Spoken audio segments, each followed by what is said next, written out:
Hello friends, welcome to morning 24/7। चलिए start करते हैं बीएड सेकंड सेमेस्टर शिक्षा में कला एवं सौंदर्य शास्त्र के 100 मोस्ट इंपॉर्टेंट क्वेश्चन। ये पहला पार्ट है, इसके बाद आपका दूसरा पार्ट और आएगा। परीक्षा में बार बार आने वाले प्रश्नोत्तर का समावेश है इसमें।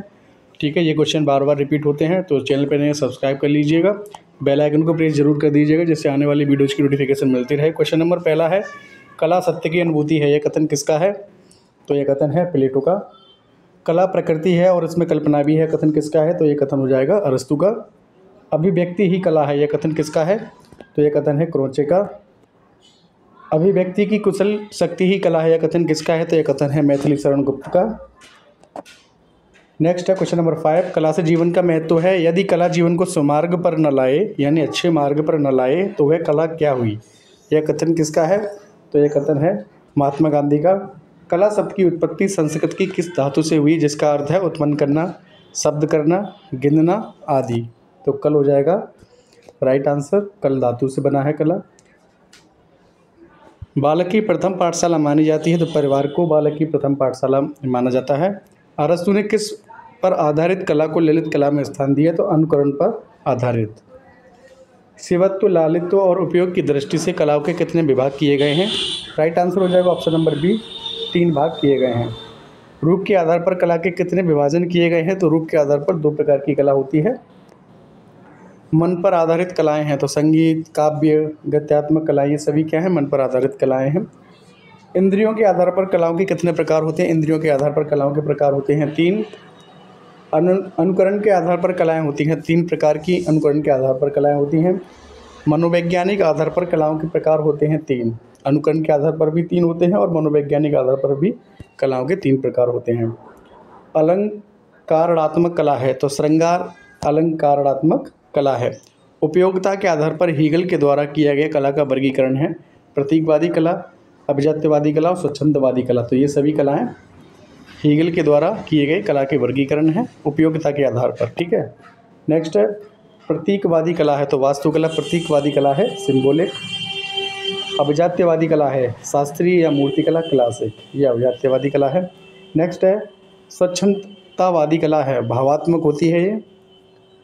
ईश्वर की कर्तव्य शक्ति का संकुचित रूप जो हमें भाव विबोध के लिए मिलता है, कला, यह कथन किसका है? तो यह कथन है जयशंकर प्रसाद का।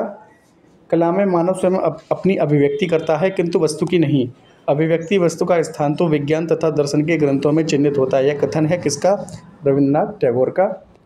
नेक्स्ट है वस्तु का रूप सुंदर बनाने वाली विशेषता ही यह कला है, यह कथन किसका है? तो शिव सूत्र विमर्शड़ी का। तो आगरा यूनिवर्सिटी, अलीगढ़ यूनिवर्सिटी, आप लोगों के दोनों की एग्जाम है। आगरा यूनिवर्सिटी का तो अभी एग्जाम चल रहा है और अलीगढ़ महेंद्र प्रताप का एग्जाम जून से स्टार्ट है, 11 जून से। तो आप लोग वीडियो ज़रूर देखिएगा और अपने फ्रेंड सर्कल में भी इसको शेयर कर दीजिएगा, इसका लाभ, ताकि इसका लाभ आपके फ्रेंड को भी मिल सके। और बेल आइकन को प्रेस जरूर कर दीजिएगा और फर्स्ट टाइम विजिट किया तो सब्सक्राइब जरूर कर लीजिएगा। नेक्स्ट है भरत मुनि ने अपने नाट्य शास्त्र में किस कला को, चित्रकला को क्या कहा है? भरत मुनि ने नाट्य शास्त्र में चित्रकला को कहा है शिल्प। कौशतकी ब्राह्मण नामक ग्रंथ में नृत्य एवं गीत को किसकी संज्ञा दी गई है? सॉरी, कितनी नहीं होगा, किसकी होगा ये? ठीक है, शिल्प की संज्ञा दी गई है। ईश्वर का कर्तव्य शक्ति का संकुचित रूप जो हमें भाव बोध के लिए मिलता है, कला, यह कथन किसका है? तो यह कथन है जयशंकर प्रसाद का। नेक्स्ट है कला में मानव स्वयं अपनी अभिव्यक्ति करता है और वस्तु की नहीं। अधिकांश वस्तु का स्थान तो विज्ञान तथा दर्शन के ग्रंथों में निहित होता है, यह कथन किसका है? तो यह कथन है रविन्द्रनाथ टैगोर का। कला शब्द का प्रयोग सर्वप्रथम हुआ था 13वीं शताब्दी में। कला कब आई थी? तो 13वीं, कला शब्द का जो प्रयोग हुआ था वो 13वीं शताब्दी में हुआ था। वस्तु का रूप सुंदर बनाने वाली विशेषता ये कला है, कथन किसका है? तो शिव सूत्र विमर्शड़ी का कथन है। प्राण तत्व रस से परिपूर्ण रचना ही कला है, यह कथन किसका है? तो यह कथन है मैथिली, एक साहित्यिक उक्ति है ये। ठीक है, कला में मनुष्य अपनी अभिव्यक्ति करता है, कथन किसका है? तो रविन्द्रनाथ टैगोर का कथन है। नेक्स्ट है 31, ईश्वर की कर्तव्य शक्ति का संकुचित रूप जो हमें भाव बोध के लिए मिलता है, कला, यह कथन किसका है? तो यह जयशंकर प्रसाद का कथन है। कला सत्य की अनुकृति, यह कथन किसका है? तो ये प्लेटो का कथन है। कला अनुकरणीय है, यह किसका कथन है? अरस्तु का कथन है, या एरिस्टोटल बोल लीजिए, अरस्तु एक ही बात है। इंग्लिश में एरिस्टोटल बोलते हैं और हिंदी में अरस्तु बोलते हैं। कला वही है जैसा हर एक उसे मान जानता है, यह कथन किसका है? तो बेनी दीतो क्रोचे हो जाएंगे राइट आंसर। शिक्षा में कला का विकास कहाँ से प्रारंभ होता है? तो ये घर से, परिवार से स्टार्ट होता है। नेक्स्ट है, शिक्षा एक प्रक्रिया है, तो शिक्षा द्विमुखी भी है और त्रिमुखी भी है, दोनों हो जाएंगे राइट आंसर। भाव तत्व व कला तत्व की समन्वित अनुभूति ही सौंदर्य अनुभूति है, यह कथन है डॉक्टर नरेंद्र का। जो अच्छा है वही सुंदर है, यह कथन किसका है? तो यह कथन है मैथिली शरण गुप्त का। इसमें देखिए कथन आपको ज़्यादा देखने को मिल रहे होंगे, लेकिन इससे जो अगला पार्ट आएगा उसमें आपका लोकगीत, नाटक, नृत्य वगैरह, ये सब संगीत वादन वगैरह, ये सब क्वेश्चन आपको देखने को मिलेंगे, त्योहार वगैरह, ठीक है। जो वस्तु अपने लक्ष्य कार्य के अनुरूप हो, जो वस्तु अपने लक्ष्य कार्य के अनुरूप हो वही सुंदर है, यह कथन किसका है? तो यह कथन है क्रौचे का। भारतीय स्थापत्य कला के प्रथम अवशेष प्राप्त हुए थे कहाँ पे? तो सिंधु घाटी की सभ्यता में। नुक्कड़ नाटक का उद्देश्य होता है तो समाज में जागरूकता उत्पन्न करना, समाज की कुरीतियों को प्रदर्शित करना, ज्वलंत विषयों की ओर ध्यान खींचना या आकर्षित करना, उपरोक्त सभी हो जाएंगे राइट आंसर। नुक्कड़ नाटक का विषय होता है बाल विवाह, लिंग भेद, दहेज प्रथा, नुक्कड़ नाटक होता है, ठीक है, उपरोक्त सभी हो जाएंगे राइट आंसर। स्वांग होता है किसी प्रसिद्ध व्यक्ति की नकल पर आधारित होता है, इससे प्रसिद्ध चरित्र की भांति वेशभूषा व श्रृंगार धारण करके अभिनय किया जाता है। इसमें यह विशेष व्यक्ति की नकल होते हुए भी जीवंत लगता है, ऐसा लगता है मालूम सचमुच में ऐसा है, ठीक है, तो उपरोक्त सभी राइट आंसर। नौटंकी होती है, नौटंकी साधारण जनता में अभिनीत होने वाला एक प्रकार का लोक नाट्य है। नौटंकी श्रृंगार या वीर रस से युक्त होती है, इसमें संगीत की प्रधानता होती है, ठीक है, उपरोक्त सभी हो जाएंगे राइट आंसर। संगीत में कितने सुर होते हैं? संगीत में 7 सुर होते हैं, सा रे गा मा पा धा नि सा। अभिज्ञान शाकुंतलम नाटक के रचनाकार हैं कालिदास। संगीत की कितनी श्रेणियाँ प्रचलित है? संगीत की 2 श्रेणियाँ हैं, ठीक है, एक कर्नाटक शैली है और एक हिंदुस्तानी शैली है। हिंदुस्तानी संगीत का रूप किस क्षेत्र को छोड़कर संपूर्ण भारतवर्ष में प्रचलित है? तो दक्षिण क्षेत्र को छोड़कर। भारतीय शास्त्रीय संगीत की दूसरी शैली कौन सी है? तो कर्नाटक शैली हो जाएगा राइट आंसर। कर्नाटक शैली कहाँ विकसित हुई? तो ये दक्षिण भारत में। नेक्स्ट है, कर्नाटक शैली में किसका सर्वाधिक महत्व है? तो कृति का सर्वाधिक महत्व है। नेशनल स्कूल ऑफ ड्रामा कहाँ स्थित है? तो ये स्थित है नई दिल्ली में। कभी कभी NSD आ जाता है, ठीक है, NSD, तो NSD का फुल होता है नेशनल स्कूल ऑफ ड्रामा, ठीक है, ये नई दिल्ली में है। कठपुतली के प्रकार है तो छड़ या शलाका कठपुतली, छड़ को ही शलाका कठपुतली बोलते हैं। हस्त कठपुतली यानी कि हाथ से, और छाया यानी कि छाया द्वारा जो प्रदर्शन किया जाता है कठपुतली का, तो ये सभी प्रकार हैं कठपुतली के। कठपुतलियाँ मुख्यतः कितने प्रकार की होती हैं? तो कठपुतलियाँ मुख्यतः 4 प्रकार की होती हैं। डोर कठपुतली कहाँ अधिक बनाई जाती है? तो ये राजस्थान में बनाई जाती है डोर कठपुतली अधिक। चमड़े की कठपुतली किस कठपुतली को कहते हैं? तो छाया की जो कठपुतली होती है ना, उसी को चमड़े की कठपुतली कहते हैं। सबसे पहले रस के बारे में किसने बताया? तो भरत मुनि ने। कथक नृत्य के प्रसिद्ध नर्तक कौन है? तो ये हैं पंडित बिरजू महाराज और दुर्गा प्रसाद, दोनों ही हो जाएंगे राइट आंसर। भागड़ा एवं गिद्धा किस प्रांत का लोक नृत्य है? तो ये पंजाब का लोक नृत्य है, फेमस है। भरतनाट्यम की प्रसिद्ध नृत्यांगना है यामिनी कृष्णमूर्ति और रुक्मणी देवी अरुंधति, दोनों ही हो जाएंगे राइट आंसर।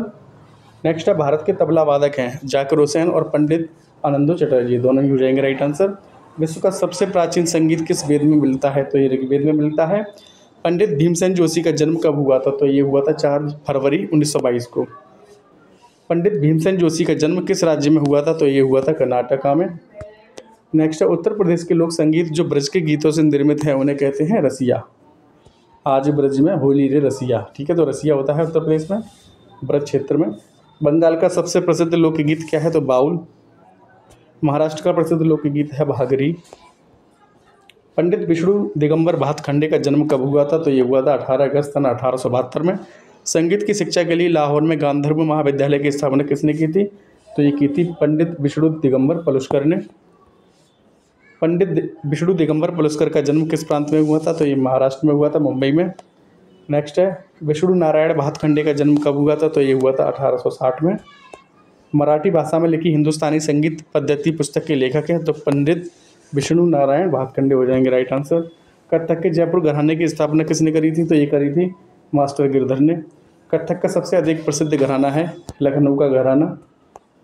निष्पादन कला के रूप में नृत्य कला है तो कठपुतली, प्रदर्शन, सर्कस, जादू, ये सभी हो जाएंगे राइट आंसर। निष्पादन कला को ही निष्पादन कला होती है जिसमें हम देख सकते हैं, ठीक है। प्रदर्शन कला को ही निष्पादन कला कहते हैं। जैसे कठपुतली प्रदर्शन हो गया, सर्कस हो गया, जादू हो गया, ये सभी निष्पादन कला के ही रूप हैं, ठीक है। तो वीडियो पसंद आई तो लाइक कर दो। जी अभी और भी है। पंडित बिरजू महाराज का जन्म कब हुआ था? तो 4 फरवरी 1938 में। बिरजू महाराज को राष्ट्रीय पुरस्कार संगीत नाटक अकादमी व पद्म विभूषण कब प्राप्त हुआ था? तो ये हुआ था 1956 में। कथक नृत्य हेतु कलाश्रम की स्थापना किसने करी थी? तो ये करी थी बिरजू महाराज ने। घूमर किस प्रांत का लोक नृत्य है? तो राजस्थान का फेमस नृत्य है घूमर। और गरबा है गुजरात का, ठीक है। अनुष्का शंकर किस वाद्य के लिए प्रसिद्ध है? तो अनुष्का शंकर सितार वादन के लिए फेमस। नेक्स्ट है गरबा किस प्रांत का लोक नृत्य है? गरबा है गुजरात का। डोमनी लोक नृत्य किस प्रांत का है? तो ये पश्चिम बंगाल का नृत्य है डोमनी। छवलिया किस प्रांत का लोक नृत्य है? तो ये उत्तराखंड का लोक नृत्य है। उत्तर प्रदेश में कांच की चूड़ियों तथा कांच की सामग्री के लिए कौन सा जिला जाना जाता है? तो फिरोजाबाद हो जाएगा राइट आंसर। उत्तर प्रदेश का कौन सा शहर धातु के बर्तनों के लिए फेमस है? तो ये हो जाएगा मुरादाबाद। नेक्स्ट है उत्तर प्रदेश का कौन सा शहर चिकन करी कढ़ाई के लिए प्रसिद्ध है? यहाँ चिकन खाया भी जाता है, यहाँ चिकन पहना भी जाता है। तो ये पहनने वाला चिकन है, चिकन कढ़ाई के लिए प्रसिद्ध है। चिकन की साड़ियाँ मिलती हैं, लखनऊ हो जाएगा राइट आंसर। उत्तर प्रदेश का बनारसी साड़ियों के लिए कौन सा शहर प्रसिद्ध है? जैसा कि नाम है बनारस, ठीक है। बनारसी से ही बनारस हो जाएगा राइट आंसर बनारस। मध्य प्रदेश का कौन सा शहर गलीचे की बुनाई के लिए फेमस है? तो ग्वालियर हो जाएगा। मध्य प्रदेश का कौन सा शहर विभिन्न रंगों एवं शेड की बनी साड़ियों के लिए प्रसिद्ध है? तो चंदेरी। स्त्री मूवी सभी ने देखी होगी, तो उसमें चंदेरी दिखाया गया है, वही चंदेरी है जो मध्य प्रदेश का, जो कि रंगों एवं सेट की बनी साड़ियों के लिए फेमस है चंदेरी। पंजाब का कौन सा शहर दरियों के लिए प्रसिद्ध है? बठिंडा हो जाएगा राइट आंसर। नेक्स्ट है पंजाब में जूट के कार के लिए कौन सा शहर प्रसिद्ध है? तो पंजाब का जो मुक्तसर है जूट कार के लिए फेमस है। भारत में संगमरमर के कार के लिए कौन सा प्रांत प्रसिद्ध है? राजस्थान हो जाएगा राइट आंसर। राजस्थान का कौन सा शहर सजावटी घोड़ों तथा ऊँटों के लिए प्रसिद्ध है? तो राइट आंसर हो जाएगा बीकानेर। राजस्थान का शहर जयपुर किस हस्तशिल्प के लिए प्रसिद्ध है? तो ब्लू पोट्री के लिए। नेक्स्ट है भारत का कौन सा प्रांत एप्लिक आर्ट के लिए फेमस है? तो ये हो जाएगा ओडिशा। नेक्स्ट है भारत का कौन सा प्रांत छपाई बुनाई कोल्हापुरी चप्पलों तथा खिलौनों के कारण फेमस है? राइट आंसर हो जाएगा महाराष्ट्र।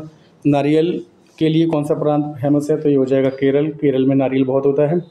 पश्चिम बंगाल का मुर्शिदाबाद जिला किसके लिए प्रसिद्ध है? तो बलूचरी साड़ियों के लिए। बालूचरी साड़ियों के लिए फेमस है पश्चिम बंगाल का मुर्शिदाबाद जिला। शिल्प कला किससे जुड़ी है? तो शिल्प कला जुड़ी है उत्पादन से।